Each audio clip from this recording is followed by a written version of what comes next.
segmentados y para lo cual se va volviendo muchísimo más sencillo para las empresas vendernos. Eso es lo que nos están diciendo. Y es sobre lo que van como las críticas alrededor de Internet.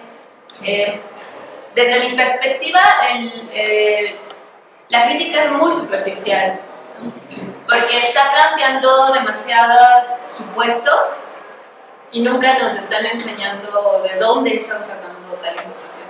Hace un par de días leía un artículo en Vice sobre que Instagram es como Lo dices así porque lo dices así. Sí, decía que Instagram, no, pero es que él lo decía así, o sea que era como lo más revolucionario que había pasado en toda la historia de la humanidad eran las historias de Instagram, ¿no? Y entonces es muy divertido porque hay unas aseveraciones de este tamaño a partir de casos muy particulares, es decir, a partir de experiencias particulares con tu círculo de amigos en redes sociales, la interacción que tú tienes, estas voces, como tienen un montón de seguidores o tienen un montón de faps o tienen un montón de compartidos, se convierten como en las voces críticas de Internet, pero los discursos siempre parten como de pasiones muy particulares para hacer unas generalizaciones exorbitantes y donde además parece que Internet es una cosa que tiene como unos gusanos allá adentro cobrando vida propia y haciendo cosas siniestras, y entonces los usuarios siempre quedan como indefensos ante el monstruo voraz que es Internet y todas estas cosas horribles que está haciendo con nosotros. Entonces, en ese sentido, a mí me parece que las críticas de Internet son muy superficiales, son muy pasionales y no nos permiten como justamente entender que estas estructuras que están aquí, que tanto criticamos, pues no son sino una como replicación de otras cosas que venimos haciendo desde hace mucho tiempo, ¿no? Sí, porque curiosamente todas estas críticas que se le hacen a Internet ya se le hicieron al periódico, ya se le hicieron a los libros y ya se le hicieron a la radio y a la televisión. Son exactamente las mismas críticas, ¿no? Entonces empezamos, pues bueno, te voy a pedir que te presentes, porque como el arriba no quiso correr, esa es una crítica a Internet, está bien, no funciona. Eloy Loca Lafont va a presentar hacia una filosofía digital y solo quería como señalar que también un poco la intención del coloquio del seminario de tecnologías filosóficas es que cambiemos las dinámicas de discusión. Entonces, un poco la idea no es que nos presenten una propuesta de 20 minutos y todos empecemos a cabecear y después si nos acordamos de alguna pregunta la hagamos al final y luego si da tiempo pues a ver qué pregunta o a quién elegimos para preguntar, sino más bien que, y esto también se les dijo a los ponentes, que ellos venían preparados con una presentación un poco más dinámica para que podamos estar generando un diálogo durante la presentación y al final de todas pues podríamos nuevamente retomar discusiones.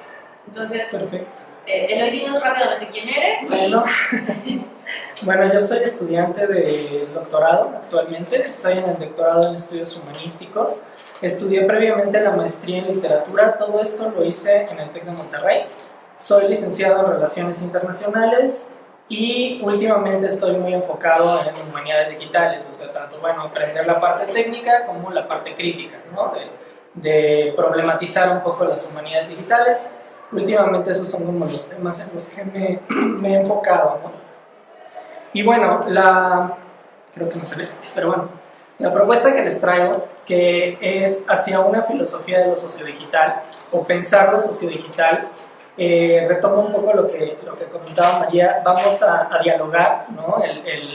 El tema da para que dialoguemos mucho porque todos tenemos algo que pensar al respecto, todos tenemos un punto de vista, son temas que nos implican a todos nosotros. Y bueno, yo quiero empezar con una pregunta, lanzando una pregunta, que es, ¿qué es eso que llamamos digital? Hice un acopio, en parte lo tomé de una autora que se llama Marianne van den Boomer, una autora de Países Bajos, de qué pensamos cuando pensamos digital. Y podemos hablar de tecnología, de software, de máquinas, cajas negras, herramientas, medios, mediaciones. hipermedia, programa, métodos, lenguajes, lugares, portales, entornos, redes, archivos, tableros, interfaces, prácticas, cultura, interacción, discurso, artefacto, plataforma, traductor, ensamble, asistente, nuevas materialidades, dispositivos, protocolos, algoritmos. Lo que hace Marianne van den Burger es retomar una serie de artículos que tocan lo digital, como alrededor de 30.000, y hace este acopio de todos los conceptos que están relacionados con lo digital. Al final lo que dice ella es, ¿podemos pensar en lo digital sin metáforas? Es decir, ¿se podría pensar en digital o digitalidad sin utilizar una metáfora de lo que es digital y entrando a una definición un poco más precisa de qué es digital? Y la respuesta, eso es a título personal, es que creo que no, creo que muy poco.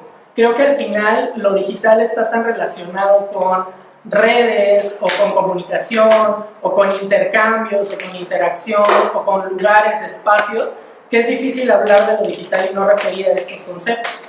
Ahora, las formas de comprender lo digital y de aproximarnos a ello actualmente tienen cuatro grandes miradas. Y no salimos de esas cuatro grandes miradas, sobre todo en términos académicos. Una de ellas es los estudios culturales.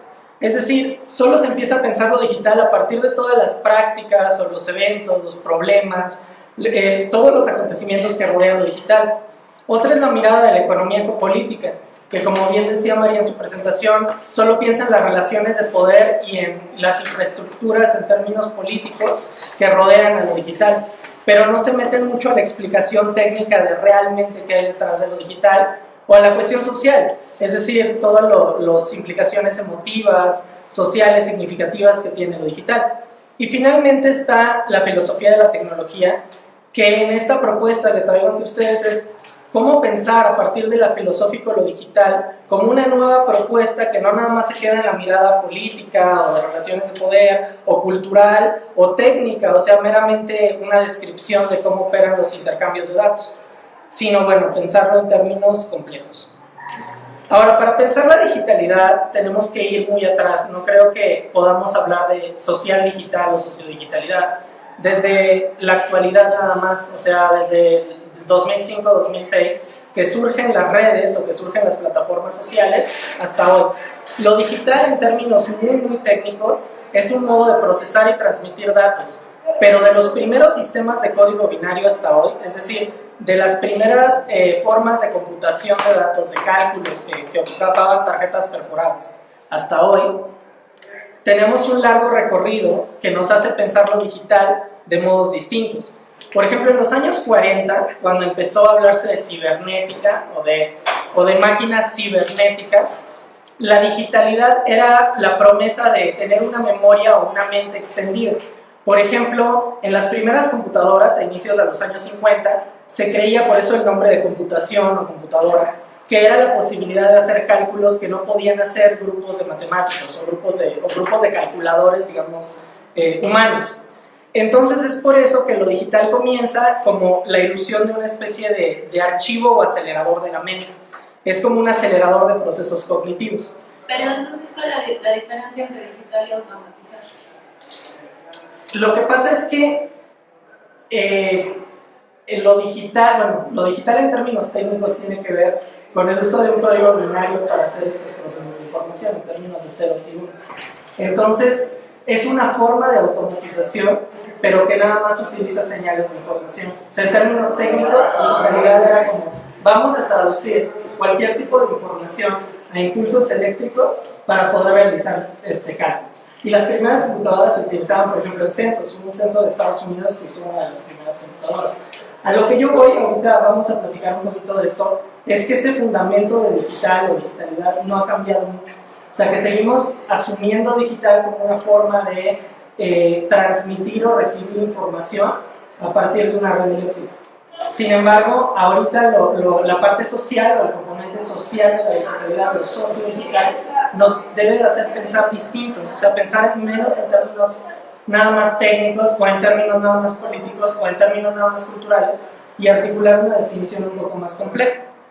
Entonces, siguiendo por ahí, por estos procesos de digitalización como muy primitivos, está el aporte de Vannevar Bush. Vannevar Bush es una figura muy interesante porque él trabajaba para gobiernos, era parte como de la inteligencia de los órganos de gobierno estadounidense, y se atreve a soñar en una máquina que pueda servir para que todas las notas o toda la información que produce el usuario se pueda almacenar y transmitir. Esta máquina se llamaba Memex, y este sistema Memex es, bueno, digamos que algunos historiadores de la tecnología han creído que es el primer antecedente de los wikis o de todo lo que es los hipertextos en internet. En realidad Memex tenía una mirada un poco más política, o sea, era la idea de que los órganos gubernamentales pudieran guardar todos los datos de la sociedad. Y actualmente esa es una de las críticas más grandes a las plataformas sociodigitales, que producen datos corporativos o datos para uso gubernamental. Pero en realidad esa es otra de las reflexiones que podríamos detonar hoy.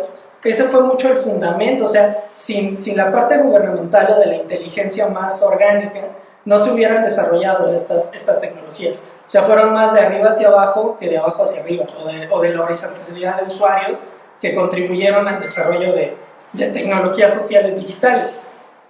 Ahora, pensar lo digital o la digitalidad trae dos imaginarios desde los 40 hasta hoy, que es un imaginario muy optimista y uno muy pesimista.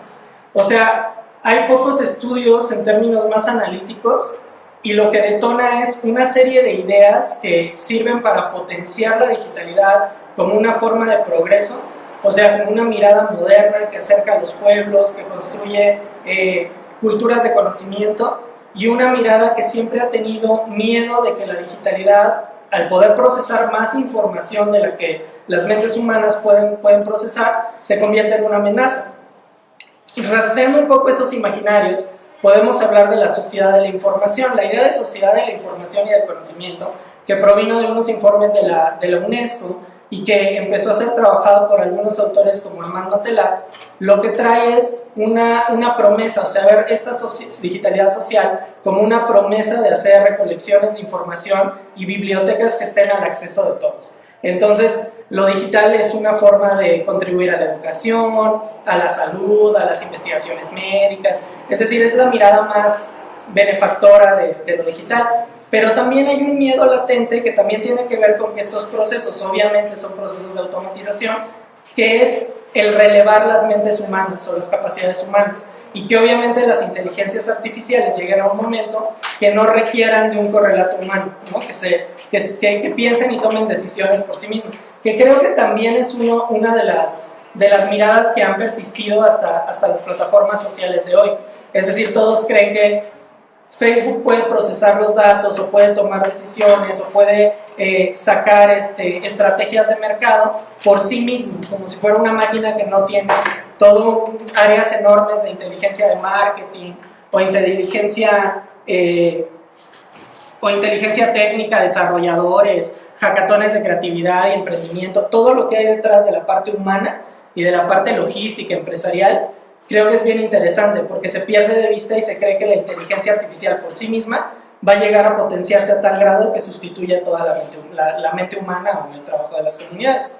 Y en fin, pensar lo digital es también pensar en las infraestructuras de lo digital y quién se hace cargo de ellas, es decir, las empresas detrás de esas infraestructuras, los intercambios de capital, la brecha digital, es decir, que no todos tienen las mismas competencias para aproximarse a estas plataformas y no todos tienen tampoco los mismos fines como usuarios para trabajar con estas plataformas, ni tampoco se usan de la misma manera en todos los contextos culturales, ¿no? No todos usamos Facebook de la misma forma ni para los mismos fines. Sin embargo, hay un algoritmo de Facebook, o sea, no se puede obviar la parte inteligente de las propias plataformas. Entonces, desde que empezó la digitalidad está esa tensión entre la parte técnica, que es generalizada, las apropiaciones que pueda hacer el usuario y obviamente la parte política de quién se adueña de estas infraestructuras. Oye, pero por ejemplo, yo creo que en la historia que estás contando,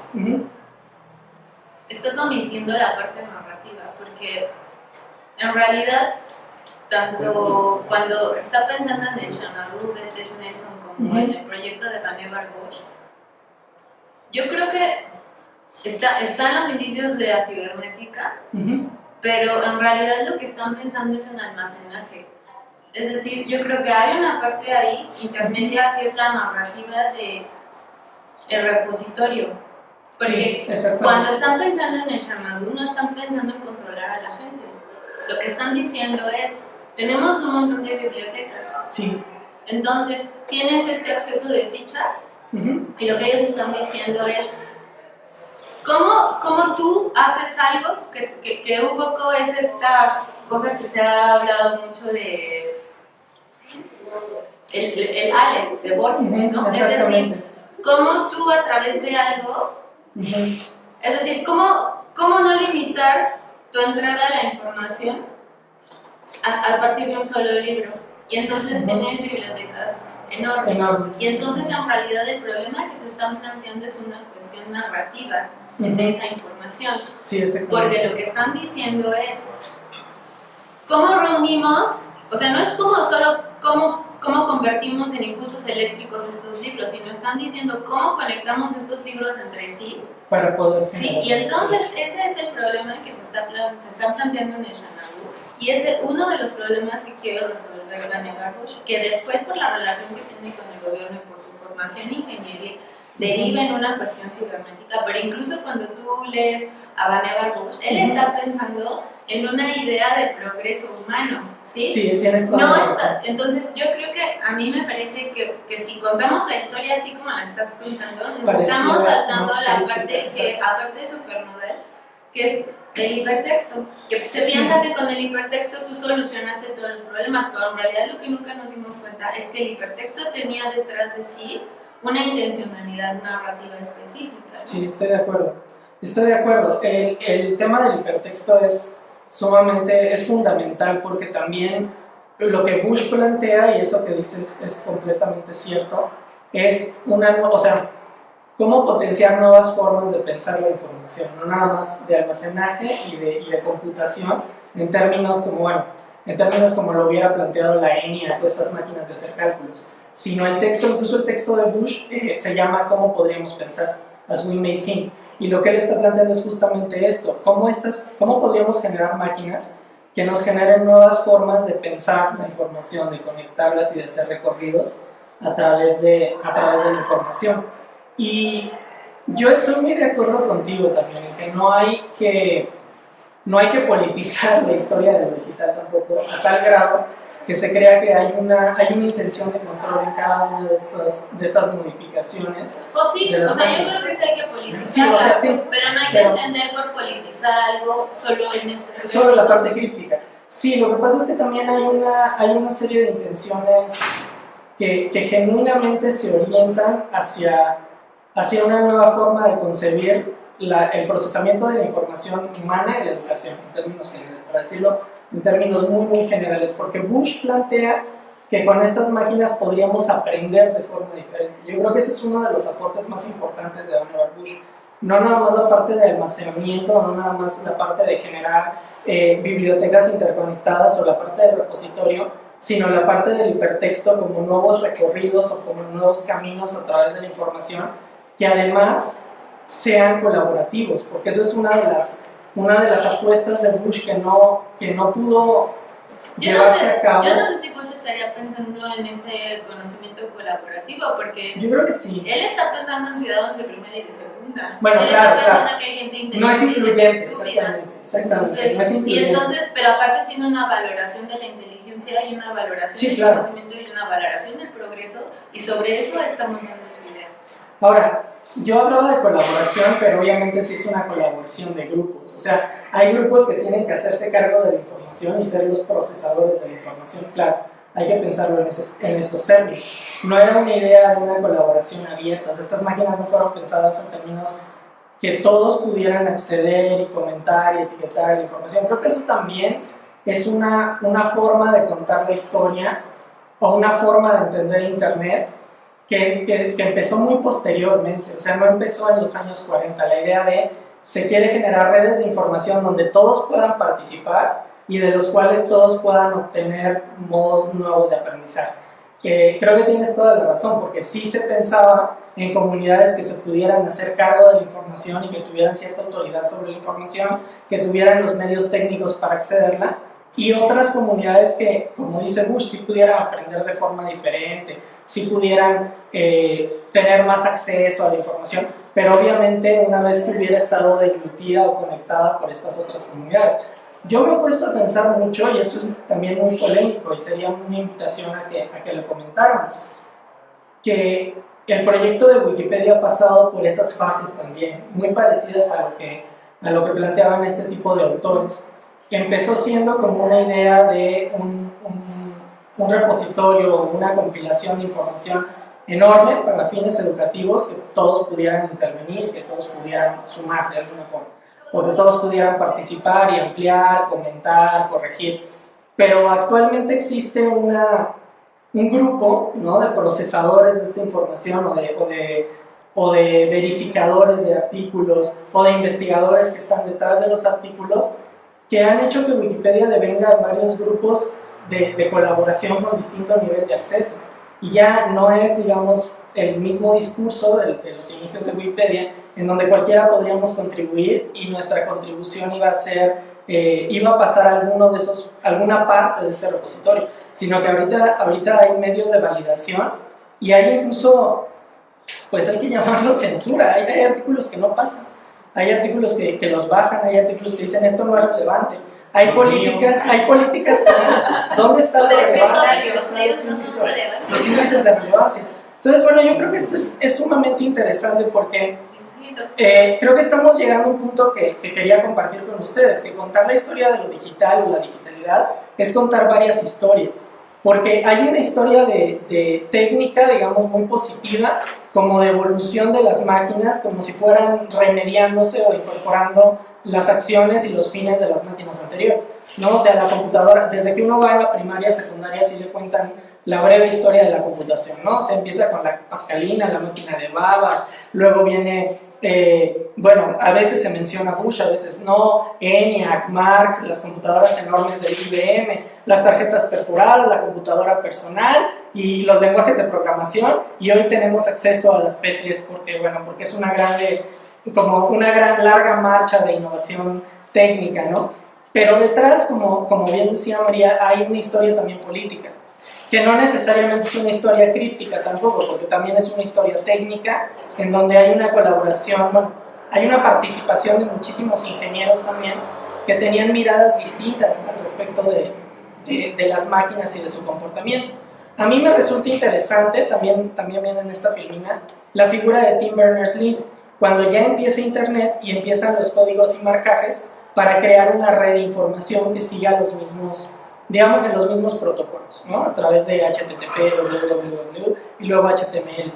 Eso también nos hace preguntarnos, y es otra pregunta que ojalá quede para el resto de esta sesión, si siempre va a ser necesario cierta uniformidad en términos de protocolo del intercambio de información o de la socialización de los datos, para que estos datos sean genuinamente sociales y no se conviertan en un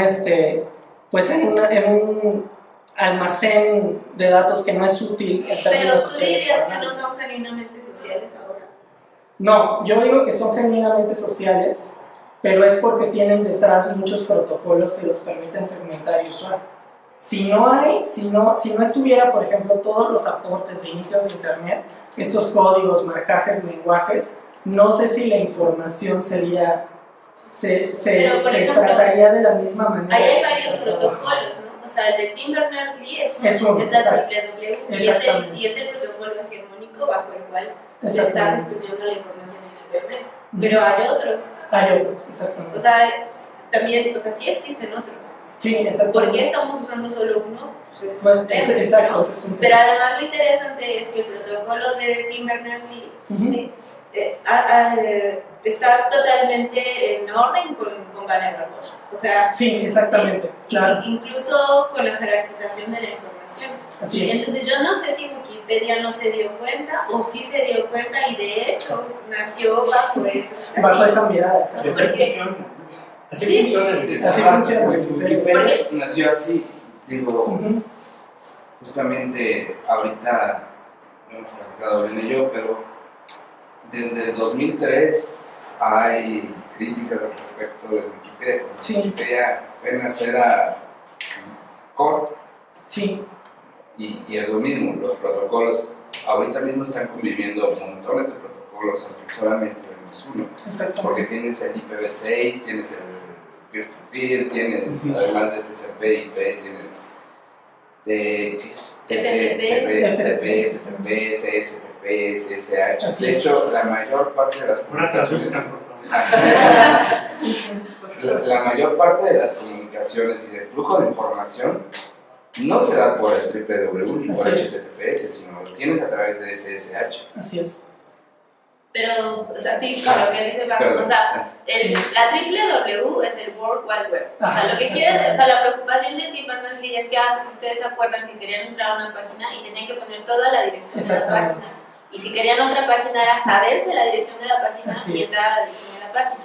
Entonces lo que hace el World Wide Web es justo ligar toda la información para que ahora tienes una plataforma de búsqueda como Google, donde puedes meter cualquier palabra y te lleva a cualquiera de esas páginas que están dentro de ese protocolo. Entonces, el peer-to-peer es persona a persona, ¿no? Punto a punto. Punto a punto. Entonces, o sea, de una máquina a otra. Es decir, no es como que está todo arriba, sino es de máquina a máquina, y entonces lo que tú haces es que es ideal para que tú compartas archivos como discos, películas, son cosas como súper pesadas.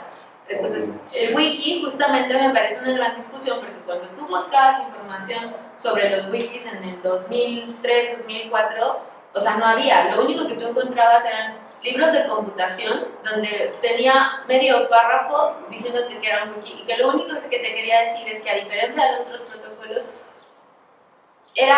se podía editar en comunidad, es decir, que no había una persona, como ocurre en los servidores, que es dueña de esa información y de ese servidor, y si tú quieres poner o hacer algo ahí, tienes que pedirle permiso, o tienes que tener permisos de acceso a... Y el wiki lo que dice es que todos pueden modificar esa información, pero en realidad está ocurriendo.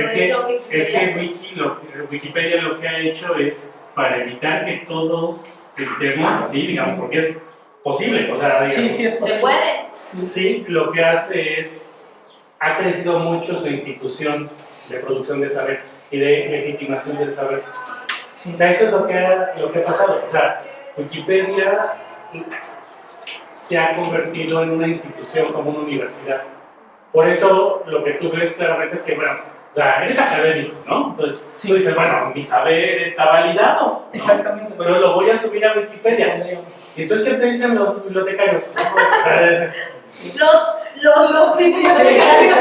No es relevante. O sea, lo que te hacen es eso. O sea, lo que pasa ahí es que es otra institución de legitimación del saber. Si no pasa propiamente por lo técnico, que se monta en una cuestión... O sea, que hasta en las combis hay rutas, ¿no? O sea, tú podrás tener una legitimación universitaria, pero ¿qué está legitimando al bibliotecario sobre ti, no?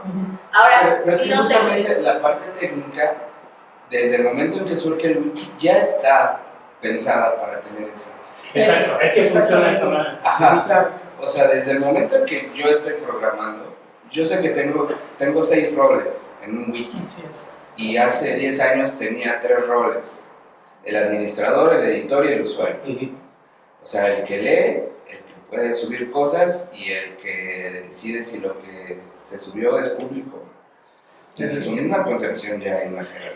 Sí, pero digamos, es que si se fijan es la cuestión de los sociodigitales. Ajá, exactamente. Los sociodigitales. Sí. Pero esa es una discusión que yo tenía con los de Wikimedia México. Sí. Yo les decía, oye, pero ¿por qué son una enciclopedia?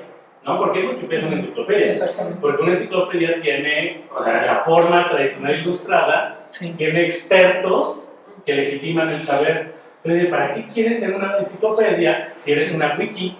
¿No? O sea, es decir, si eres absolutamente, si alguien te puede editar, incluso teniendo esos roles técnicamente, ¿no? Pero la legitimación viene porque, pues no, es que somos una institución, ¿no? Una institución que incluso está avalando cierto saber, ¿sí? Entonces se cruzan, digamos, la función técnica con cierta institucionalización de producción de saber, ¿no? Así es. Y que ahí sería bueno mencionar, o sea, ¿qué otros ejemplos de wikis existen, no? Porque entonces tú pensarías que todo lo wiki es Wikipedia y que el wiki funciona de manera institucional como Wikipedia. No es así. O sea, el protocolo en sí ahí sí no está determinando el contenido. Lo que lo está determinando es la institucionalización de esa plataforma. Sí, pero tienes, por ejemplo, los pads. Los pads en su concepción no tienen jerarquización. Y entonces funcionan como un documento colaborativo completo. Incluso hasta un pad súper institucionalizado, como puede ser Google Docs, sigue manteniendo esa idea. Pero cualquier wiki o cualquier cosa semejante a wiki, como los foros, tienen una jerarquización en su concepción. Hay que hacer un Papedia. Existe un... Pero no le quitamos el medio. Ajá, es un poco como OpenStack, bueno, más bien como StackFlow. Y sí se está construyendo un conocimiento colaborativo, pero sí es medio complejo de leer. Además tienes otras cosas como los 4chan, que también son completamente desjerarquizadas. Sí, y que ahí se tiene todo tipo de saber interesante. Pero ahí lo interesante es también cómo el usuario lidia con esa información. O sea, porque no quieres lidiar con una información que no esté jerarquizada y autorizada. Tú quieres lidiar con información institucionalizada. O sea, que tu cerebro dice, yo quiero que Wikipedia me diga. O sea, es como verificados MX, ¿no? O sea, ahora hasta te van a decir, o sea, por Dios, o sea, es como rumores habidos siempre, desde los inicios de la humanidad, ¿no? ¿Por qué necesitamos que alguien nos diga como qué onda, no? Bueno, haz un cierre para que... Yo también tengo entonces una pregunta. Bueno, para ustedes también. ¿Cuál es el sentido de Wikipedia? De la información de Wikipedia. Es que ahorita, digamos... O sea, el sentido original de compartir esa información en Wikipedia, de editar quizás un texto sobre, qué sé yo, las cámaras, si yo sé sobre la cámara, que es un poquitico, pues subo lo que sé, y luego pues tú haces lo mismo, Gary hace lo mismo, es como una especie de, al final de una enciclopedia, pero quizás la diferencia es que sí, la enciclopedia, como por ejemplo la de Stanford, Enciclopedia, sí está conformada por un corpus académico que desde el primer momento quiere como que no dar conocimiento, sino más bien compartir un conocimiento muy especializado sobre ciertas y determinadas cosas. Pero en el caso de Wikipedia, no entiendo cuál es lo negativo de que de cierta forma quiera como un poco regular el acceso a la edición de un texto, si al final el sentido yo supongo que tiene es de como que compartir una información, o a menos que Wikipedia quiera desde el inicio compartir una información no válida y falsa, o sea, no sé. Es que no pasa, es que según yo es una cuestión más bien política, en el sentido de qué saber está legitimado y cuál no. O sea, ejemplos, él hace una agitación de filósofos mexicanos. Y filósofas. Y filósofas. Y los bibliotecarios del País Vasco dicen, no es relevante. Exacto. O sea, alguien decide que el pensamiento filosófico mexicano no es relevante. Además, la misma idea de Wikipedia no es como después se racionalizó compartir la información y hacer un conocimiento colaborativo, sino más bien eficientar el conocimiento que se tenía.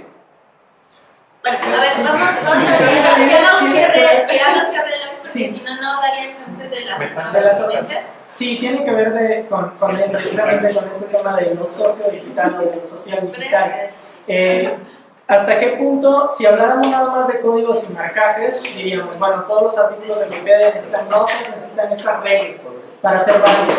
Pero cuando se habla de temas como relevancia, de temas como esta información es promoción personal, es promoción de un grupo personal, este es un artículo de filosofía que sí está validado, esa validación ya no nada más está en términos de códigos y marcajes técnicos, digamos, sino ya más de un ámbito social.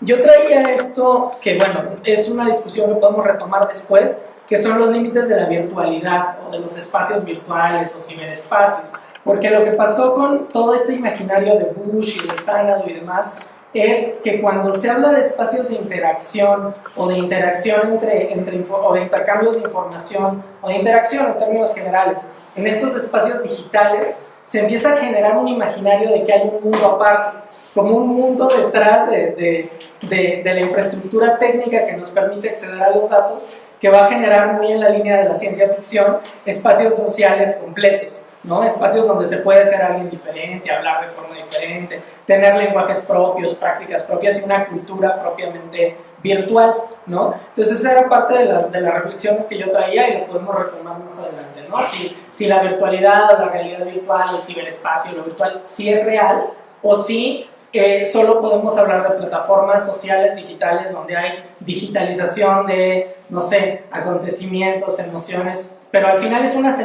digitalización, pero paralelamente también una semiotización muy cultural, porque son modos de representación, ¿no? O bueno, modos de convenir cierta forma de burlarse, comunicar, expresarse sobre algo.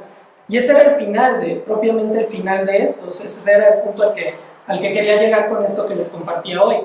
Que pensar lo sociodigital es pensar cómo las plataformas de hoy son plataformas que aprenden a partir de procesos y prácticas que son sociales, que no nada más son códigos y marcajes que ya tiene el programa para procesar la información. O sea, las empresas de estas plataformas están conscientes que los datos han devenido sociales, o sea, sociales en términos de que son representaciones de la vida cotidiana o del pensamiento político o de imaginarios personales y compartidos. Entonces estas plataformas ahora son programas en donde están varios niveles. El nivel de lo sociocultural o de los modos de interacción y de las prácticas culturales, un nivel más afectivo, que es el que, bueno, los que van a hablar de esos temas normalmente, porque son gente que preparó una presentación sobre eso, los temas del cuerpo, de emociones, de modos de representar el cuerpo y la emoción engarzado o ensamblado a la cotidianidad. Y está también el tema técnico, o sea, el tema de que hay algoritmos. No podemos obviar que estas plataformas tienen protocolos de funcionamiento que van cambiando en función con la acción que los usuarios tienen de ellas. Entonces, eso sería como mi cierre. O sea, necesitamos pensar lo sociodigital. O sea, para no caer en los lugares comunes de la mirada política, de la mirada semiótica o de la comunicación, de la mirada culturalista, ¿no? De que todo lo que el usuario hace en la vida cotidiana llega a las plataformas y las plataformas son extensiones de la vida cotidiana. Necesitamos ver lo sociodigital como un fenómeno multicapas, desde mi punto de vista, y como un ensamble complejo y dinámico, ¿no? Que siempre está cambiando por los intercambios que hacen lo político, el usuario, lo técnico y obviamente lo comercial, porque hay una mirada comercial de empresa detrás de todas estas plataformas. Entonces eso sería. Bueno, ahora Manuel de Jesús Hernández Santos va a hablarnos sobre la transparencia en las redes con su tema que es Visto, LSTO desde 2013, Project Manager Senior desde 2011, desarrollador web y de bases de datos desde el 2009. También es asesor en seguridad digital e infraestructura tecnológica en el sector privado, ha desarrollado productos tecnológicos para los sectores publicitario, financiero y educativo. Asimismo, brinda consultoría en diseño de información y análisis de datos. En 2017, su propuesta para salir del acuario fue seleccionada ganadora para ser producida en colaboración con Casa Vecina en el marco del Seminario de Producción Artística, Mociones y Crecer Mundos Insumisos. Todo lo que digo es que soy programador. O sea, querías un... ¿Perdón? Querías un... O sea, hace código. Hablo binario. Bueno, no, pero... Podría. Ajá. El tema que yo quiero tratar hoy es justamente el de la transparencia. No solo en las redes sociales, sino en general como una ideología que ha permeado todo lo que tiene que ver Internet. Lo más evidente respecto a la transparencia y la automatización que estamos viviendo es la doble palomita de WhatsApp. O sea, para nosotros puede ser algo muy sencillo, pero en realidad está involucrando toda una serie de procesos ideológicos detrás. Pero antes de seguir adelante, a mí sí me gustaría primero que, haciendo un poquito como eco de lo que dice Hipólita, yo entiendo el Internet, la web 2.0, como se le quiera llamar, precisamente como un sistema de relaciones más que una tecnología. O sea, hay que aclarar ese punto. También asimismo, antes, que es lo que quiero, me gustaría a mí discutir como los distintos tipos de definición de transparencia que son con los que convivimos. De manera natural, cuando escuchamos transparencia, en lo primero que nos referimos nosotros es al ámbito de corrupción y libre gobierno, o bueno, gobierno abierto. Hay un Instituto Nacional de la Transparencia, hay portales de transparencia, sesiones de transparencia, todo. Y que no es otra cosa sino una manera en cómo los gobiernos publicitan. Disculpa, pero tengo algo que se me duele la garganta y tengo que hacer pausas. ¿Necesitas agua? No, así está bien. No puedo ir para acá.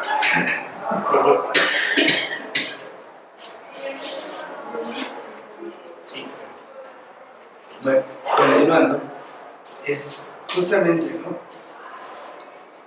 Aquí el ex presidente, consejero del IFE, INE, ya no sé cómo se llama, Ugalde, decía que la transparencia es una característica que abre la información de las organizaciones políticas y burocráticas al escrutinio público mediante sistemas de clasificación y difusión que reducen los costos de acceso de información al gobierno. Esa es nuestra idea básica de transparencia. Una manera eficiente de acceder a la información, una manera barata de acceder a la información, pero no a cualquier información, sino a la del gobierno. Pero este tipo de pensamiento no es muy moderno. De hecho, lo podemos rastrear prácticamente desde los orígenes de los gobiernos liberales.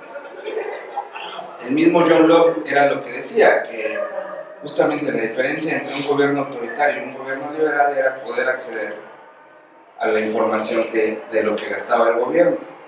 Porque la transparencia siempre tiene como algo ligado a lo económico. No hay una manera.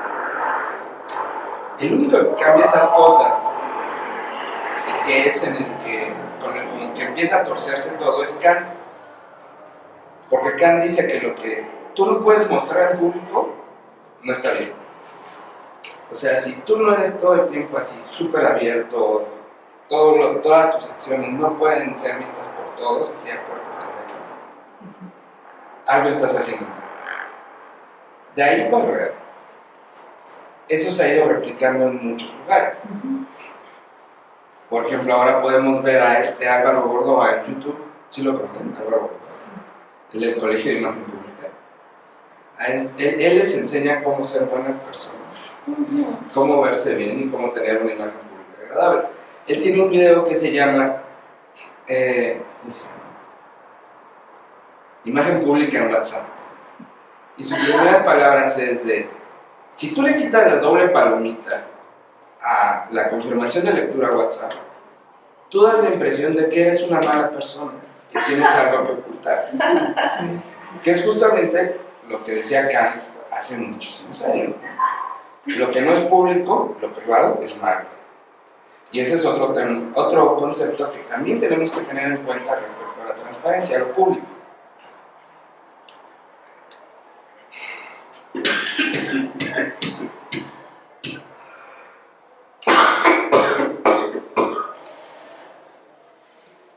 Nosotros estamos acostumbrados o ya tenemos como un cierto discurso de lo privado. ¿Por qué? Porque cuando nuestros teléfonos nos están diciendo: oye, ¿quieres revisar tus opciones de privacidad? Como decía Elena, ¿no? Facebook lee los términos y condiciones para saber las cuestiones de privacidad. Pero nos hemos puesto a pensar realmente qué es lo privado y qué es la privacidad.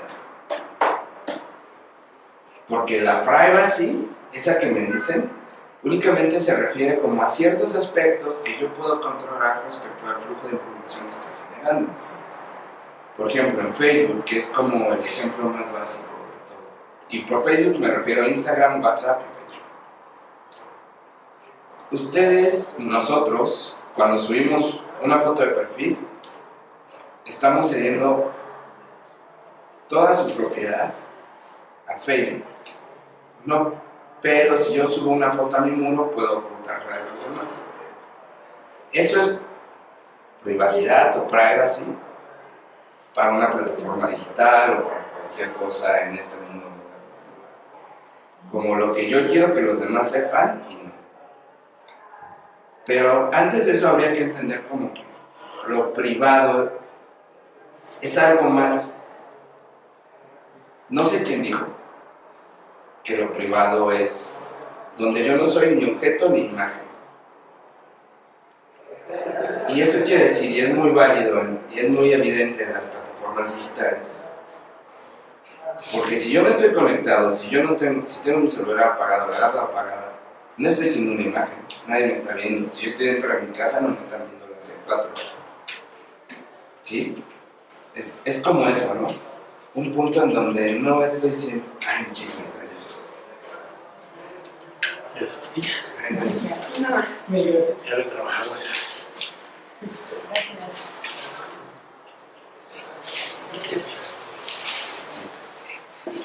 La transparencia va en contra de eso.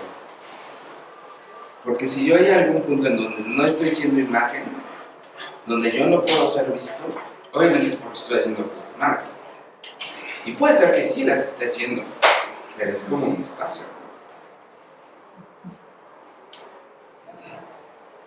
Este concepto de transparencia no lo podemos limitar nada más a él, sobre todo en esta época. Porque involucra precisamente, además de esas cuestiones morales como las de Kant, una cuestión de eficiencia, lo que ya veíamos, ¿no? En lo de Bulgaria. La transmisión de información es mucho más eficiente y es mucho más barata si hay transparencia. Y eso ocurre mismo en las comunicaciones interpersonales. Humboldt decía, cito de memoria, que nadie entiende exactamente igual una misma palabra que la otra. Si yo digo una palabra, cada quien va a pensar en algo diferente a lo que yo estoy pensando. Y eso imposibilita la comunicación. Cuando surgen todos estos protocolos de comunicación entre redes, desde el CAT3, que es lo más básico, de yo tengo un cable rojo, un cable blanco y un cable negro, lo que estoy tratando es de simplificar al máximo las connotaciones de conocimiento para hacerlas eficientes, porque mi punto es la automatización de las cosas. El CAT3 es el código de comunicación eléctrica, positivo, negativo y tierra.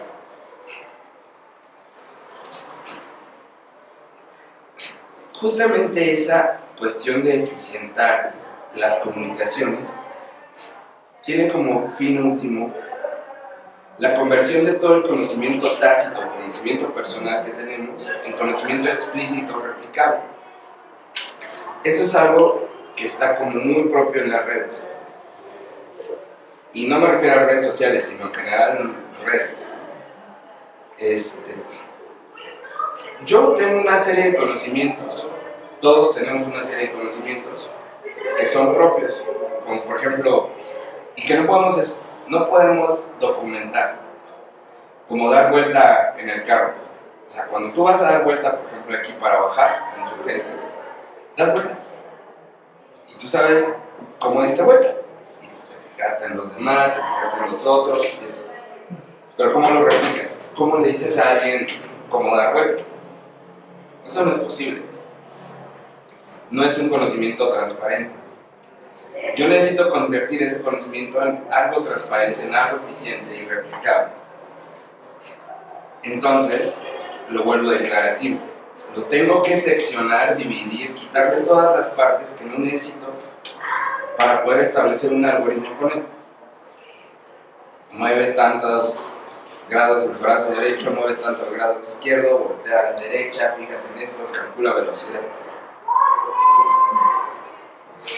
Esa conversión lo que me va a permitir es automatizar el conocimiento, de tal forma que yo lo puedo replicar sin intervención. Cuando aprendemos a escribir, nada más aprendemos una vez, solamente hacemos una vez un conocimiento fuerte. El resto del tiempo ya nada más lo automatizamos. ¿Sí? El conocimiento psicomotriz es lo más fácil de ver de manera automática. Eso, cuando estamos programando, nosotros le llamamos proceduralización. Es decir, todo lo que ustedes como usuarios saben, todo lo que ustedes tienen, incluyendo sus emociones, puede ser seccionado, analizado y convertido en un proceso, de tal forma que es completamente transparente para mí. Es nítido, no hay errores de comunicación al respecto si yo compartí eso. Y justamente, y que eso es lo que yo pienso, plataformas como la de Facebook, Instagram, WhatsApp, lo que están haciendo es automatizar todas las relaciones sociales de una manera transparente para, atención a la verdad tautológica, automatizar esta cultura de la transparencia.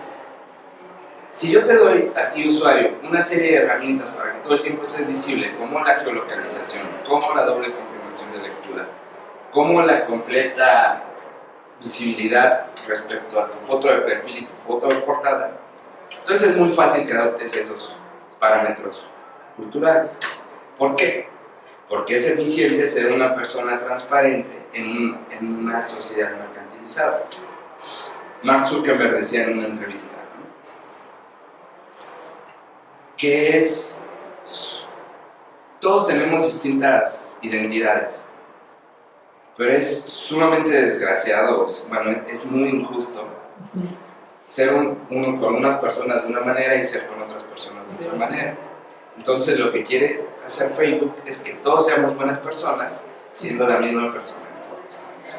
Lo interesante de lo que está diciendo Manuel es que ahorita estaban diciendo que si eso es público o privado, pero este agarrón ya lo tuvimos en el rule con Francisco Salinas, porque justamente, bueno, lo interesante, yo creo que aquí podríamos generar una discusión al respecto, porque lo que está haciendo Manuel es ser descriptivo sobre, como un poco lo que estábamos discutiendo sobre lo de Wikipedia, ¿no? Que la plataforma te da tres posibilidades: eres un usuario, eres un editor o eres un administrador. Entonces, creo que aquí hay algo interesante, porque lo que hace Manuel es un poco describir desde la parte de la programación cómo se está percibiendo la idea de privacidad. Y esta discusión, ya Manuel se acordará que cuando Salinas dijo, no, eso, Kant, no sé qué, ¿no? Y porque estábamos hablando también de la cuestión de la ciudadanía, que un poco estaba mezclado con qué es ser un ciudadano digital en todas estas ideas de transparencia. Entonces, si alguien tiene que comentar al respecto, ¿cómo podemos como enlazar esta discusión desde lo que estamos entendiendo por público y privado, desde la parte de autorizar información dentro de la plataforma, y lo que podríamos entender como público y privado ya en una discusión muchísimo más de fondo, como qué es lo público, ¿no? O sea, si solamente es lo que no es lo que es transparente, o podría como problematizarse muchísimo más esto, ¿no? La idea de público y de transparente van muy ligados de la mano, justamente porque tienen unas connotaciones de eficiencia y de política muy fuertes. Poco después de la Comuna de París, que fue la gran reconstrucción de Champs-Élysées y de todo eso, la idea central y de los arquitectos era transparentar la vida pública. El espacio público, el público en realidad nunca ha sido, como pueden pensar algunas personas, como algo que todas las personas, incluyendo nosotros, podemos ir a apropiarnos. Igual que los que dicen que plataformas como Internet son espacio público, es como lo mismo, ¿no? Tienen un dueño, tienen una intencionalidad, tienen una ideología detrás. Sí. Cuando yo tengo mis calles así enormes, grandísimas, donde puedo poner cañones adelante y cañones para atrás, lo que estoy tratando de hacer en realidad es que todo el tiempo sea visible y que yo no tenga un espacio donde poner una barricada, como en la comuna. Cuando yo tengo completamente abiertos ciertos factores dentro de Internet, no olvidémonos de Facebook, sino tu dirección pública, tu dirección NAC y tu protocolo de conexión, es justamente la misma idea, que todo el tiempo sea accesible. La idea de un espacio público como modo donde hacer la revolución social, a mí a un título muy personal me parece medio ingenuo, porque no hay un espacio público comunal, el espacio público siempre tiene un dueño. Di algo, Marat. Es que a mí dos cosas. A mí no me gusta la distinción público-privado en ese sentido, porque ¿qué sentido tiene usarla en red? O sea, no tiene absolutamente ningún sentido.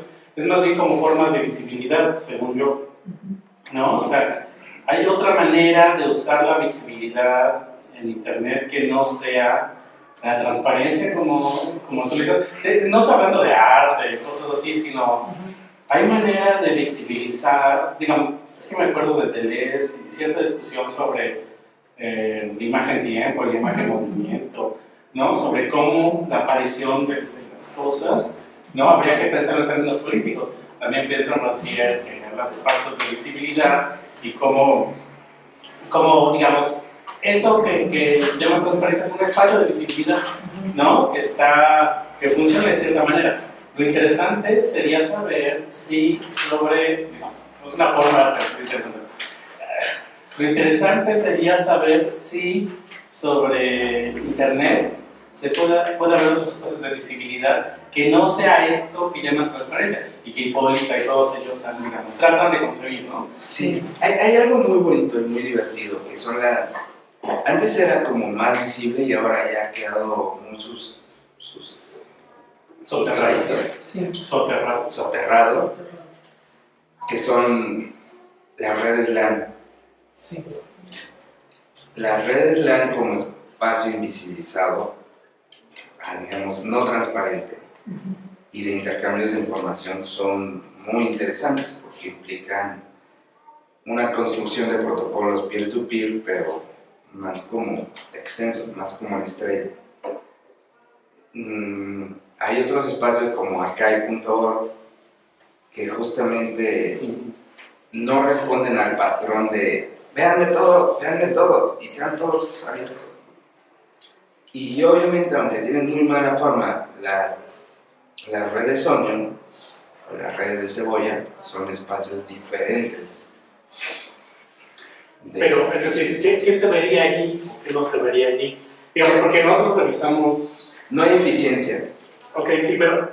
¿Qué es lo primero? El seminario hemos revisado Hannah de ahí Hannah Arendt, el espacio privado, digamos un poco, también es el espacio como oculto, ¿no? Porque es el espacio del poder, el espacio de la violencia, donde tu papá te pega, donde tu mamá te dice haz cosas, ¿no? Donde, digamos, el espacio privado es ese espacio que no dices de qué se trata, ¿no? En tu casa, ¿no? Y el espacio público es un espacio de visibilidad donde uno se presenta y domina, ¿no? Donde más o menos sí tratas de ser como transparente, pero no tú, sino lo que está pasando. Como un orador, básicamente como un orador. Un orador sería básicamente alguien que está enarbolando una causa, por ejemplo, ir a la guerra, ¿sí? Y trata de convencer a todos, pero no es su causa, ¿sí? O sea, no es él, no está transparentándose él. Sí, sí. ¿No? Ahí hay como algo un poquito, ya entendí bien hacia dónde va. Sí. La idea de transparencia como público, o más bien tendríamos que cambiar esa palabra público por publicitado. Okay. No publicitado en el sentido de, o más bien publicado, que fue puesto en un lugar donde es visible. La transparencia en el sentido como lo estoy definiendo, o como yo la defino, es justamente una coacción de normalización. Normalización entendiéndola en un sentido de quitarle completamente lo diferente. Claro. Por ejemplo, una base de datos normalizada es la que no tiene diferencias, está completamente higiénica. Justamente los espacios predominantes o preponderantes en Internet lo que hacen es una normalización de las relaciones sociales y de los actos sociales. Cuando yo estoy en un espacio no normalizado, mi eficiencia comunicativa baja. Claro.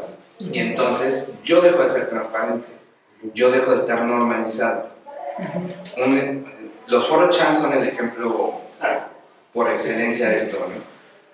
Mira, hemos leído Tikkun en el seminario, creo que lo están pensando. Hay un autor, que no me acuerdo su nombre, creo que es Weiner Dyson, que es un ingeniero que escribe en mecánica popular. Y él es justamente en los años 60 propone ideas de conexión, propone una especie de internet, pero por medio de redes peer-to-peer, justamente pensando en que en algún momento lo que va a ocurrir es una normalización de los sentimientos, como lo podemos ver ahora en Facebook, ¿no? Sí. Me gusta, me aterra, Sí, sí. Me entristece. Facebook lo que hizo fue normalizar los sentimientos. Tenemos 3 minutos para cerrar, para darle la palabra. Sí. Y justamente eso, este cuate que escribe en Mecánica Popular, lo que él está proponiendo es justamente disminuir la eficiencia comunicativa para generar un conocimiento tácito, no tanto un conocimiento explícito. ¿Alguien tiene algo que...? Yo ahí tengo una pregunta, ¿no? O sea, cuando haces la configuración de estos diferentes elementos, estás acercándote a partir de una estrategia de normalización, porque estás abordando como la noción de usuario, como usuarios duros, programador, público, privado, normalización, como mecanismos que realmente se integran, digamos, como modalidades funcionales y, digamos, si quieres verlo como variables discretas dentro del pensamiento de lo público o lo privado o lo social. Hay muchísimos términos que están ahí. Mi pregunta sería, ¿cómo podrías tú pensar que esto no tiene límites finos, sino que son difusos?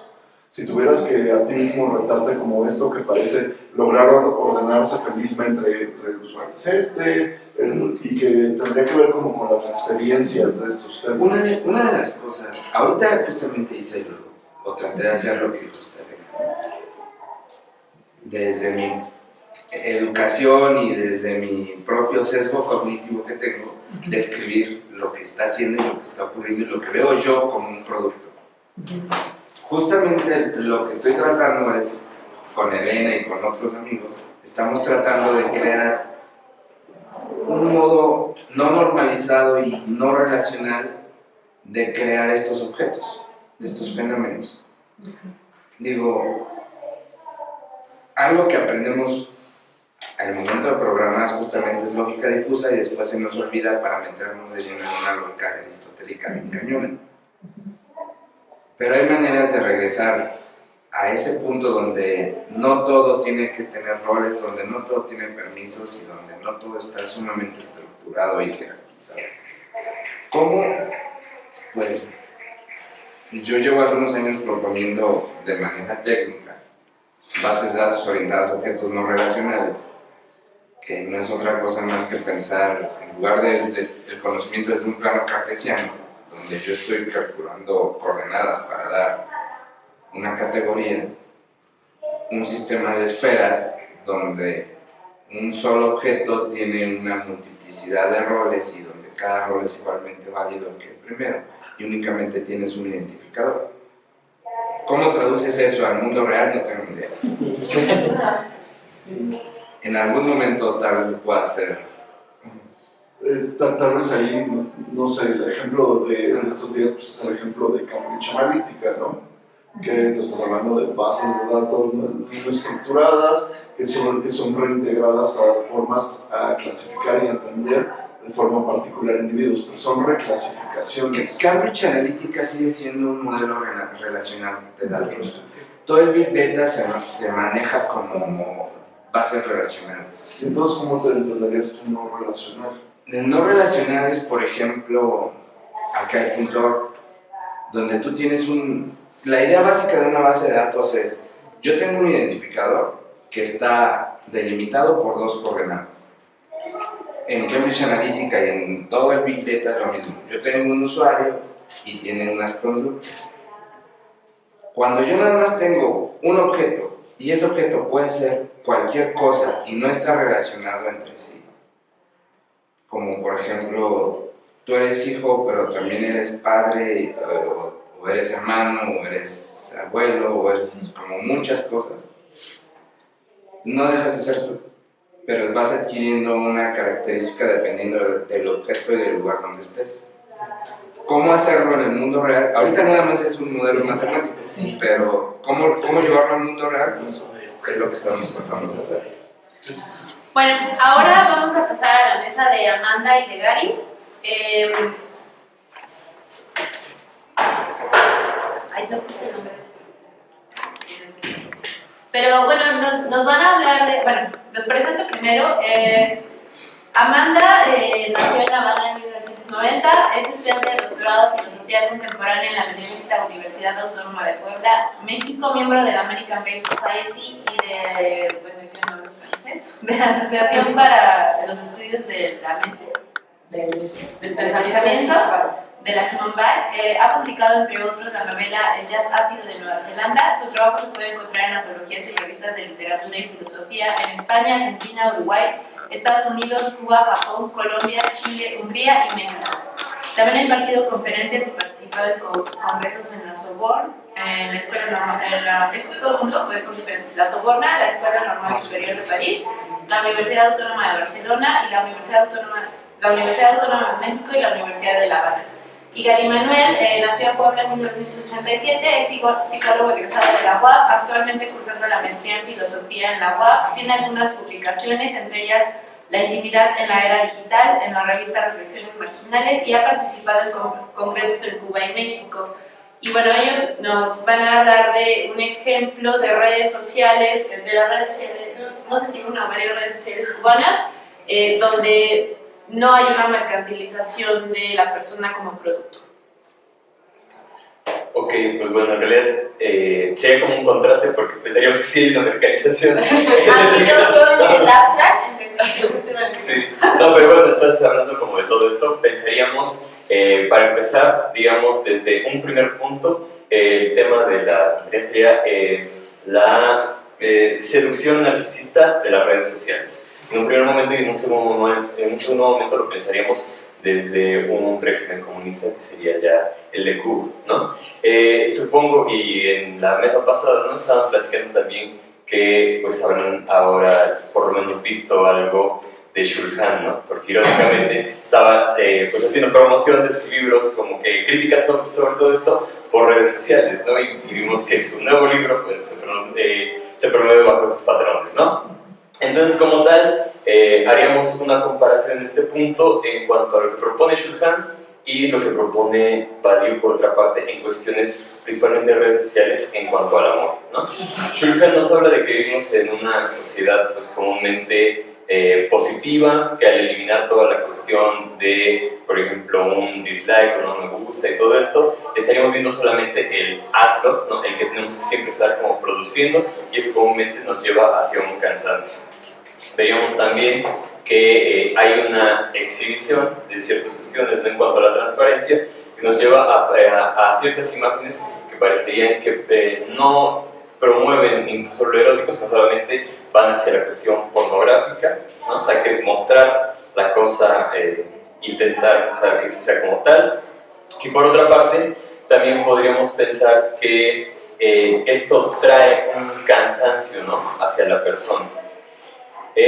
Por otra parte, tenemos el texto de Badiou de El elogio al amor, en el cual nos plantea una situación pues bastante distinta, ¿no? Nos dice que en realidad el amor tendría que ser un espacio de acontecimiento y que ese siempre es azaroso, ¿no? Podríamos pensar que tendría que ser como algo más, ¿no? O que tendríamos que incluso pensarlo desde los recursos que él tiene un poco en cuanto a Lacan, ¿no? De pensar que para pensar el amor, ¿no? Tendríamos que salir del uno para intentar llegar al dos. El problema en las redes sociales parecería que es, en este caso, el narcisismo, ¿no? Porque entonces es una etapa, lo que Freud te digo, que piensa como enamoramiento, pues, de la misma imagen como objeto, ¿no? Y entonces tener esta imagen, digamos, imagen corporal como principal objeto sobre el cual intentar derivar o tomar esta forma, ¿no? Digamos, para mis afectos, y no pensar entonces en un dos, ¿no? Y eso se convierte entonces también en una situación totalmente de goce, en la cual pues siempre ese goce no va a llevarnos nunca hacia esta relajación, ¿no? Hacia esta situación en la cual podemos encontrarnos con el otro, sino simplemente vamos a tener siempre esta situación como de tensión, ¿de acuerdo? Entonces, pues bueno, me parece bastante interesante incluso con lo que comentan los compañeros, ¿no? Porque no sé, desde mi formación en la psicología me parece interesante pensar ahí que lo que comentaba, por ejemplo, el compañero es que esta parte, ¿no? Por ejemplo, el pensar en el dar la vuelta, ¿no? Podríamos ponerle en algoritmos, ¿no? Incluso Vygotsky, pues al pensar las funciones psicológicas superiores, estamos intentando como ver una serie de módulos que van operando de esta forma, ¿no? Pero en realidad, en cada uno de nosotros, estos serían distintos, ¿no? Entonces, ¿cómo pensar también que aunque todo podamos intentar, digamos, capturarlo de esta forma, también habría otras maneras quizá de poder pensarlo o de poder entenderlo, ¿no? Y hasta esta, digamos también como en este punto, me parece que también es importante pensar una nueva manera, ¿no? De pensar este tipo de situaciones, y ahí me gustan un poco las aproximaciones de Deleuze en unos últimos momentos, que decía que, por ejemplo, ¿por qué empezar también las redes más no como una oportunidad de encuentro, de crear una forma de salir para encontrar al otro, ¿no? Y por el contrario, el usuario queda lapidado en la prisión narcisista del yo y su imagen, ¿no? Deleuze también nos decía, ¿no? Que tenemos, o bueno, pensando en Deleuze, tendremos nosotros que encontrar estas nuevas maneras, no acostumbrarnos a nuevas formas, sino describirlas, analizarlas para intentar modificarlas y adaptarlas a distintas subjetividades que encontraremos en este nuevo siglo, ya que somos nosotros los que habitamos este presente. O sea, pensar el presente de una manera crítica, ya que, por ejemplo, no decía, en dado caso, ya hubo una generación que estudió las disciplinas, ¿no? Una generación que se preguntó por ese tipo de mecanismos que crean daños subjetividades, y de qué manera el día de hoy pues, podríamos pensar otras para las, digamos, complicaciones que también se derivan a partir de estas nuevas tecnologías, ¿no? Y bueno, ahora a mí me toca la segunda.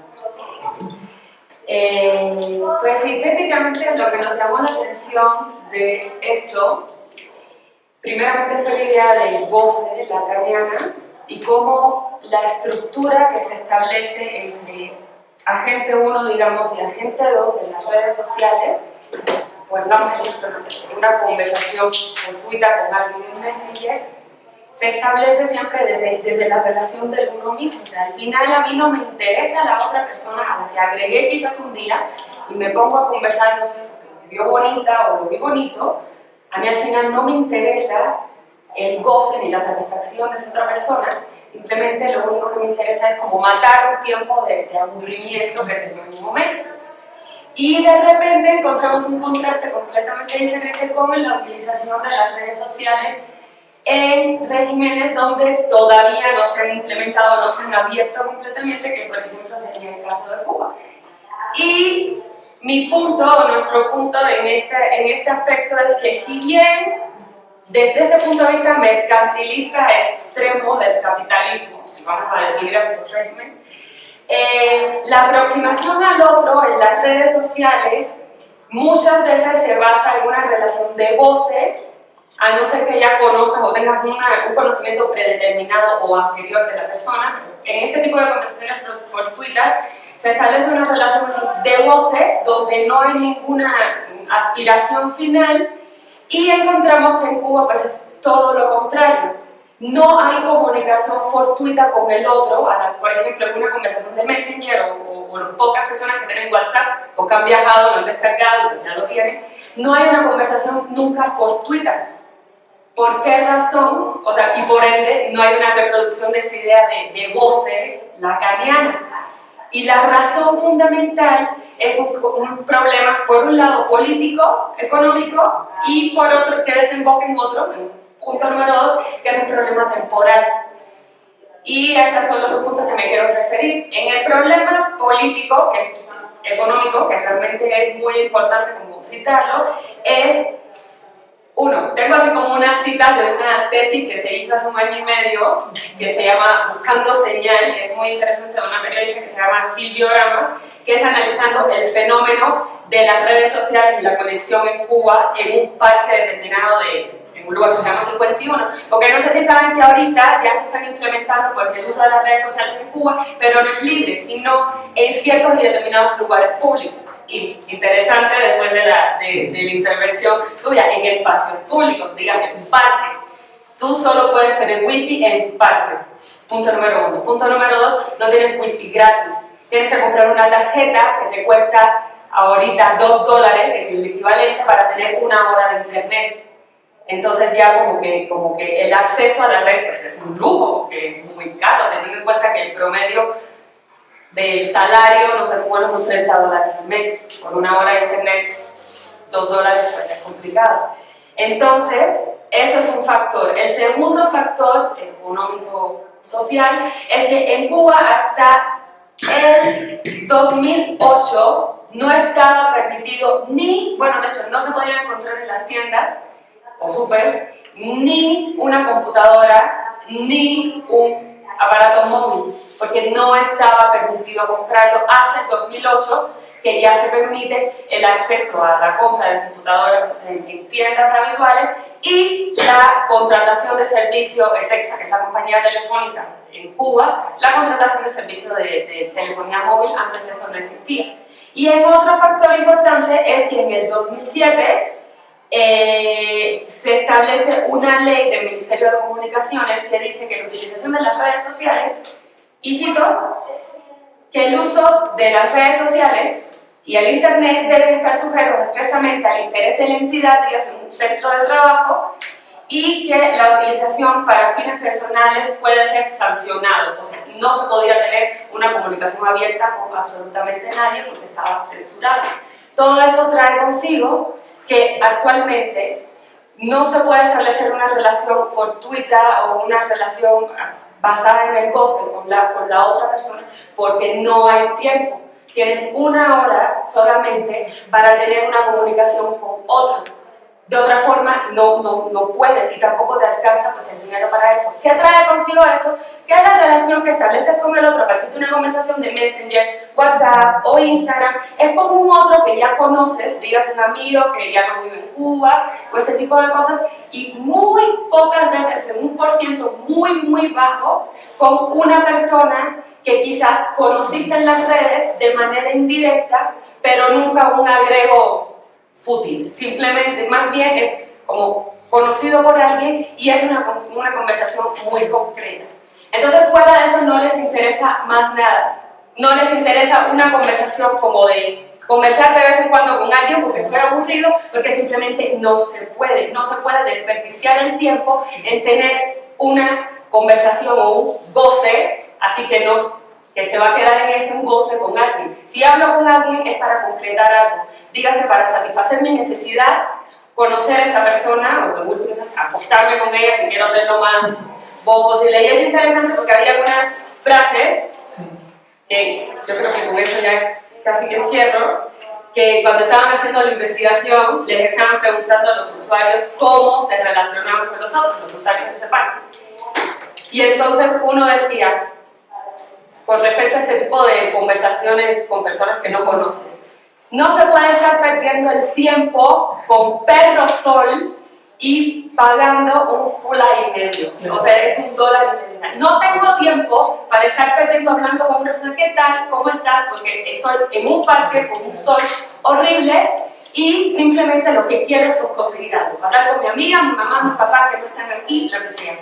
Y hubo otra frase un poco vulgar, pero así, que también me pareció encantadora, que era de un chico que parece que su novia no es cubana y estaba en otro lugar y le mandaba muchas selfies. Entonces él no decía palabras selfies, sino fotos de su cara. Entonces decía, a mi novia le encanta estarme mandando fotos y fotos de su cara. Ya yo ni las abro a no ser que me enseñe las tetas, claro. O sea, no hay tiempo para perder, no hay tiempo para perder en tener un goce en el sentido lacaniano de tener esta tensión todo el tiempo con la persona y que nunca se acaba. No hay tiempo para eso porque la persona lo que quiere es concretar algo. ¿Por qué? Por la limitación del tiempo de conexión, que es todo lo contrario quizás aquí, que hay una apertura total a eso y hay un tiempo de conexión pues limitado y pues se puede acceder. No obstante a eso, lo último que nos parece interesante, yo supongo que ella quiere cerrar con eso, es que a pesar de todos esos fenómenos, las nuevas generaciones, no sé, los últimos viajes, por ejemplo, que hemos hecho, ya estamos observando que se está repitiendo como un patrón similar al patrón que estamos viendo aquí. O sea, a pesar de que las personas no tienen el acceso a internet todo el tiempo, pues ya por lo menos se están queriendo mostrar transparentes. Sí. Todavía no se termina de solucionar el problema de esta relación frugal con el otro, sigue siendo siempre una relación muy íntima, pero en otro aspecto sí ya se está como viendo más fotos en Instagram, más como pequeños videos de su vida, o sea, que sí se están queriendo transparentar. Y eso parece interesante en un régimen que es completamente diferente a este que al final que se está mercantilizando un poco.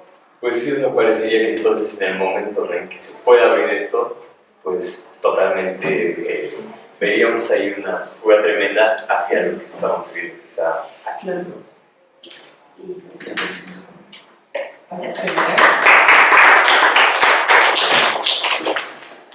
Pues tenemos como 20 minutos si quieren hacer preguntas respecto a todo lo que hemos platicado. ¿Ustedes creen que las redes sociales tienen el funcionamiento que implica el narcisismo? O digamos, estos mecanismos que han señalado, es decir, si no puedes tener gozo porque eres narcisista, porque no tienes tiempo, digamos. Pero las redes sociales generarían en su propio funcionamiento así, o sea, es decir, generar narcisismo. Pues a mí me parece totalmente que sí, porque en realidad parecería que incluso, ¿no? Es muy curiosa esta rotación de la cámara, ¿no? De la cámara que podría servir como el yo estoy viendo al yo me veo, ¿no? Y en el yo me veo yo diseño la figura de lo que quiero ver, entonces la figura de lo que quiero mostrar, y en eso estoy también creo un personaje que también está intentando construir. Es que pensar también entre la cara y las tetas, ¿no? No abro la imagen, sino son las tetas, ¿no? De mi novia, es decir, pero es que no sé si... Bueno. Sí, no, rápidamente eso me hace reflexionar sobre un autor que a mí me interesa mucho, que es Alexander Galloway, que nos lleva a reflexionar un poco el tema de la interfaz. O sea, también cómo están diseñadas estas plataformas. Sí. O sea, si hablamos de redes sociales como un sistema de comunicación tal vez distinto a lo que estamos acostumbrados, Facebook, Twitter, estamos hablando también de otros mecanismos diferentes que en estas plataformas que conocemos no tienen, porque tienen el peso de una interfaz, que tiene esta cuestión de enunciación del yo. O sea, esta es mi cuenta, entonces la foto de perfil, bueno, yo puedo de alguna manera tener distintos modos de representación. O sea, a lo mejor pongo, no sé, algo que no me muestre la foto personal o el rostro, lo que sea, pero hay una enunciación del espacio del yo, incluso el nombre con el que me proyecto. Entonces, el cómo está integrada la interfaz, yo en lo personal sí lo relaciono con una autoproyección y con el narcisismo, por eso mismo. A mí ahí tenía una pregunta, ¿no? O sea, ahorita lo que decían al final a mí me quedaba como una gran duda sobre esto, ¿no? O sea, estamos hablando de producción de capas de comunicación o de mecanismos de disposición de cualidades que queremos relacionar con una noción de yo, pero no es un proceso de individuación que conduzca a la construcción de un yo. Entonces, claro. ¿cómo eso se relacionaría también con esta noción de transparencia? Es que yo pensaba, hay en Instagram, ¿no? Las chicas que son modelos, ¿no? Que en verdad se toman como, pues, desnudos, o sea, básicamente son desnudos, ¿no? Sí. Y luego ponen un mensaje bien bonito abajo, ¿no? Siempre es como muy profundo. Yo, no, pero aparte es que es muy interesante, digamos, porque tendríamos que analizar todo esto. Es ella súper guapa, ¿no? Sí. Y abajo encontré una frase de Foucault. Sí, inmediatamente la fui a buscar. Porque es muy inteligente.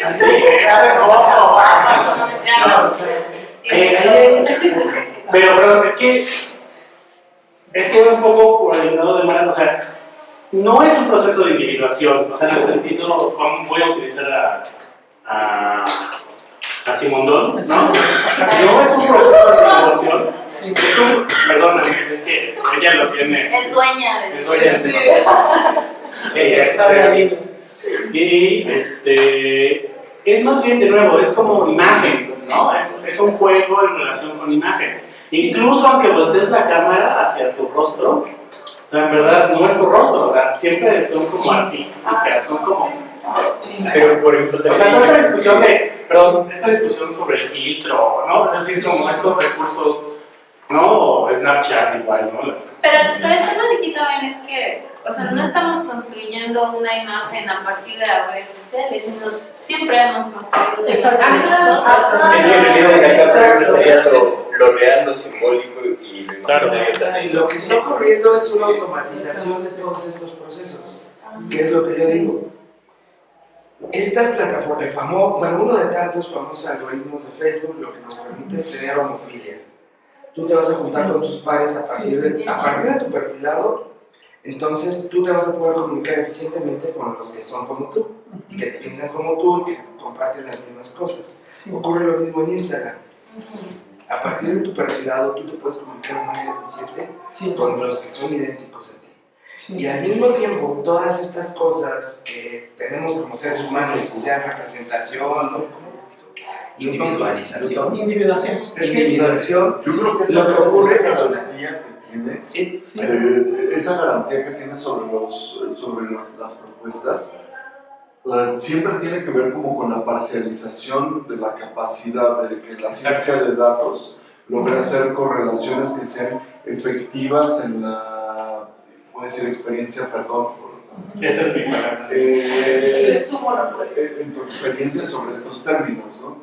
Porque no existe como una consistencia, como que siempre estás jugando en el margen del error, ¿no? De rechazar a nueva gente que amistad,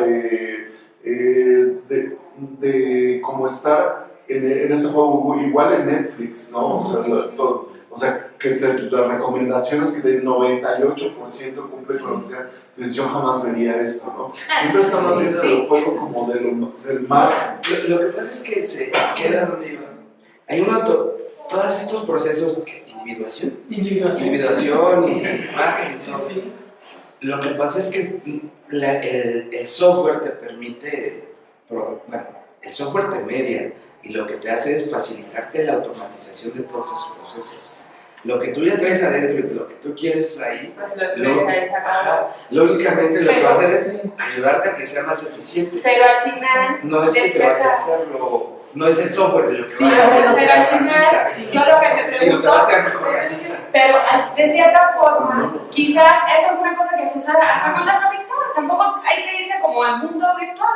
Yo te veo a ti, no sé, quizás tus lentes me gustan y se relacionan con el tipo de lentes que yo me pongo, y pues ahí pues ya empezamos a platicar, o tenemos un gusto, una pasión como por Foucault, no sé, dijiste Foucault y yo digo, pues a mí me gusta Foucault o me gusta el pensamiento francés, y pues ahí ya armamos. Pero incluso en ese tipo de relaciones, siempre mi aproximación a ti, en un grado quizás hasta ínfimo, mi aproximación a ti es porque yo veo en ti proyectado cosas que a mí me gustan y que veo en mí. Entonces, en una escala social y de comunicación habitual, pues ínfimo, pero lo que hace precisamente las redes o el internet o hasta Netflix o lo que sea, es que todo el tiempo te está bombardeando con eso, hasta un punto en que a ti ya no te interesa la otra persona, simplemente quieres pares comunes para poderte reproducir inconscientemente en ese otro y no te interesa ni hablar con esa persona. Claro, la discusión sigue siendo si puedes usarlo de otra manera o si funciona de otra manera la tecnología. Lo que pasa es que... Bueno, pues quizás, perdón, una intervención. Otro ejemplo, algo que también sí me parece interesante, hasta quizás nuestro último viaje a La Habana fue algo. Esta dinámica, otra manera de entender las redes o de utilizar las redes. El hecho de ir al parque, ya sabes, la dinámica de ir al parque y gastarte tus $2 para comprarte tu tarjeta es una fiesta, es una reunión de amigos. O sea, yo me pongo de acuerdo con, no sé, Gary y con Elena y digo, pues vamos para el parque. Antes nos íbamos a un antro, pues ahora pues vamos para el parque. Y compramos una botella de ron porque se puede tomar en la calle y entonces pues hacemos videollamadas y se puede con alguien y nos tomamos la botella de ron y platicamos. Y no solo eso, sino que tú todo el tiempo estás escuchando lo que está hablando, no sé, la otra persona en una videollamada. Así me he enterado, o sea, que si su mujer se operó y no tenía papel higiénico, o mira el brasier que me compré, o mira, y ya tú te metes en la conversación. De hecho, una vez hasta que estaba así como escribiendo con alguien y estaba en La Habana, y un señor ahí estaba escuchando y escuchó que yo le estaba diciendo a la otra persona, no, es que tengo gripa, no sé qué.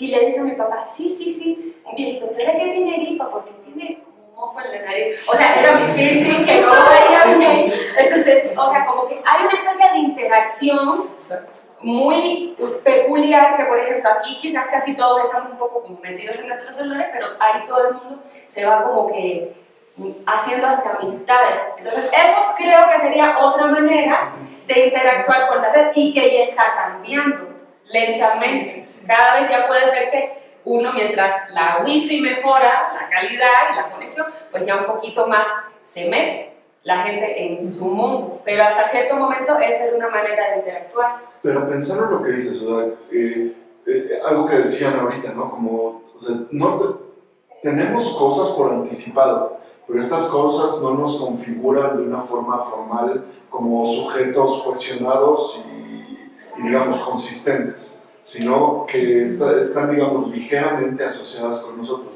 En estos procesos que tú dices, o sea, yo lo único que estaba pensando es como la relevancia del estoqueo en las redes sociales como una herramienta de interacción y de construcción significativa con nosotros, ¿no? Tiene que ver como con una capacidad de relacionalidad, de transformar vínculos débiles o vínculos pasajeros con vínculos que se pueden interpretar dónde ha estado alguien, cómo ha estado alguien, como tú dices, ¿no? ¿Qué brasier se compró, si se operó, si comió tal, si fue a un picnic a Chapultepec, y esto empieza a integrar una serie de ¿Me estás escuchando? No, yo fui.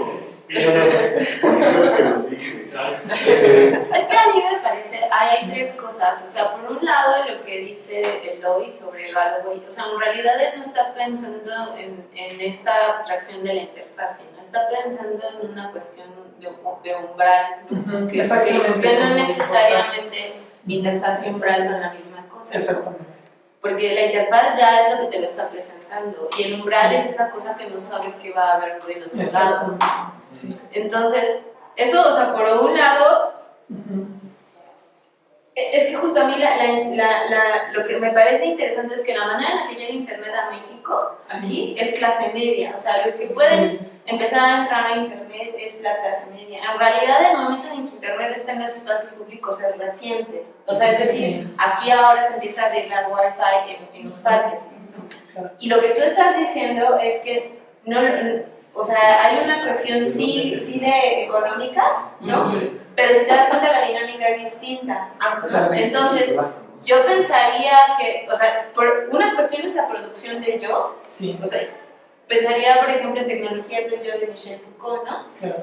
Que está haciendo una discusión que no se parece nada a esto que estamos discutiendo aquí, ¿no? Sino aquí más bien estamos hablando del marketing del yo, que sería como la red social. Porque ayer estábamos hablando, Manuel y yo, porque vamos a tener un tallercito sobre código y ideología el jueves de 3 a 5.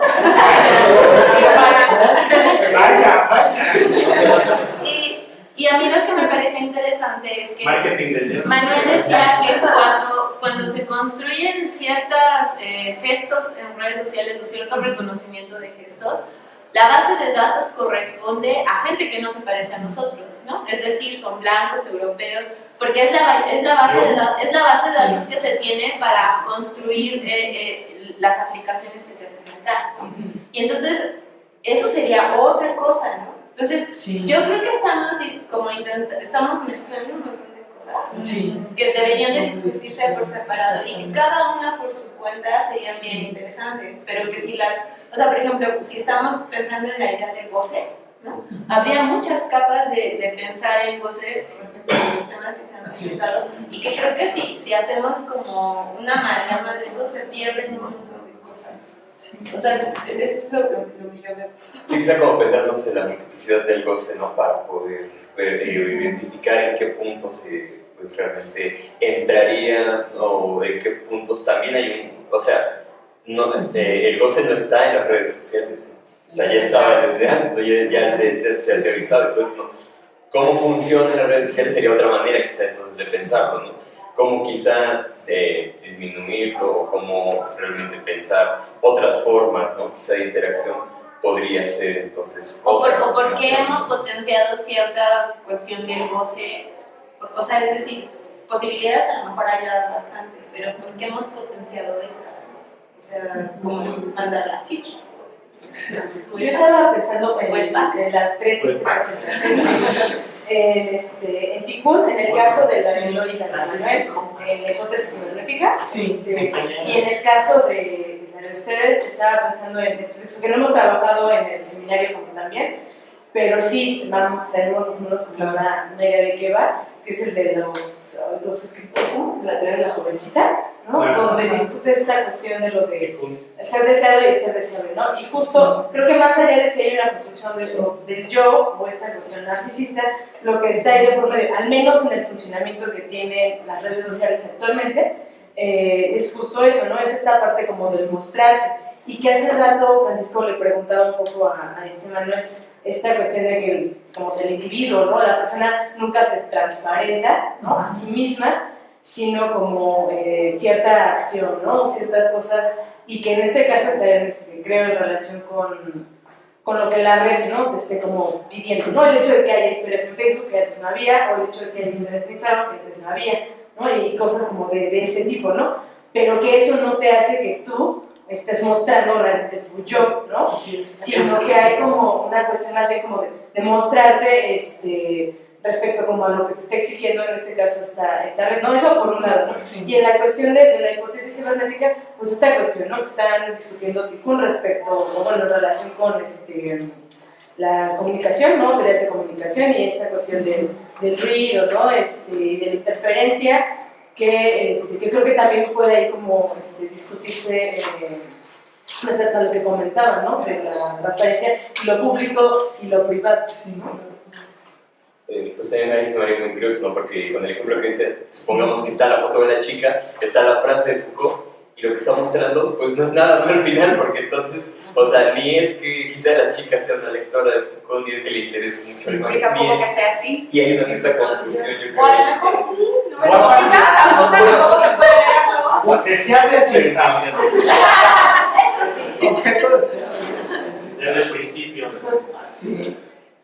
Sí, es que creo que la discusión también tiene que ver entre el deseo, la construcción de la individualidad y las tecnologías. Entonces se vuelve, digamos, por eso estamos utilizando tanto tipo de discursos, porque ese es un problema nuevo que no tenían antes. Entonces, ¿cómo diálogos? ¿Con qué discurso lo utilizan? O o aquel, o lo trato de describir. Y que todavía no hay ni una solución concreta. Yo creo que simplemente son como pequeñas aproximaciones y aportes que uno hace desde quizás hasta un poco la subjetividad y la experiencia de cada cual. Pero incluso yo pensaría que ya tenemos problemas planteados, ¿no? Porque en realidad creo que ni siquiera estamos planteando esos temas. O sea, estamos refiriendo educaciones del pasado sobre Eso es una de las discusiones que hemos tenido en el seminario. ¿Cómo hablar de ese tipo de eventos, ¿no? Sí, exactamente. No te escucho. ¿Cómo hablar? ¿Cómo hablar? Algo que he discutido mucho con Elena es que a mí se me hace muy absurdo que estén discutiendo acerca de deporte. Claro, sí. Hay toda una serie de técnicos que están discutiendo, igual que yo, están viendo las cosas, están siendo dejados de lado. Y luego tienes gente diciendo que el código es machista y te pone una captura de pantalla de buscar la punta. Sí. ¿Cómo? Sí, se implicaría empezar las categorías para poder tematizar este tipo de situaciones. De hecho, sería como replantearse todo, porque hay muchas cosas que nosotros, desde un punto de vista técnico, vemos que las personas que están haciendo reflexión no están viendo. Muchas cosas sí está pasando esto, yo no sé qué está pasando, qué.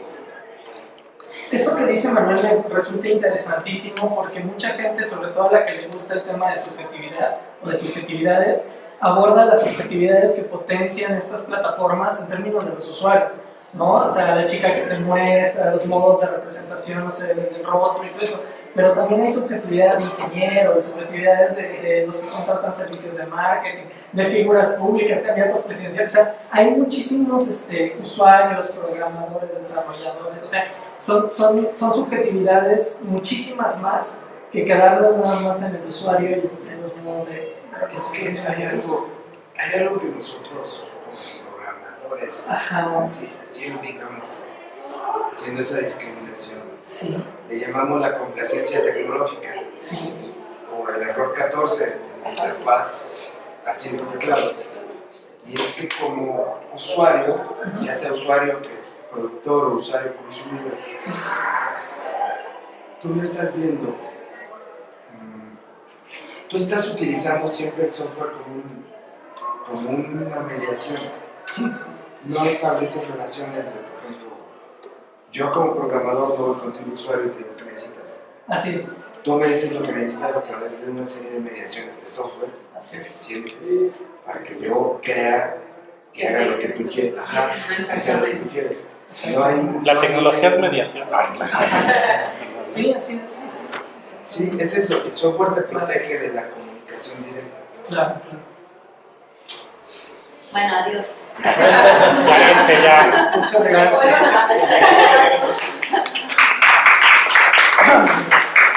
A las 4 tenemos mesa, ¿verdad? Sí. En el... 3-6. ¿Cuál? 3-6. En el 3-6, por favor, si quieren seguir discutiendo. En la primera mesa también estuvo interesante la discusión, iba por otro camino, no, más bien como cuestiones de construcción de subjetividad y de violencia, era más bien hacia lo violento, y esta era más hacia, digamos, hacia lo tecnológico, ¿no? Entonces, Elena y Miguel van a dar un pequeño tallercito. Manuel, ¿a qué hora? ¿A las 3? De 15 a 17 el jueves. El jueves, ok.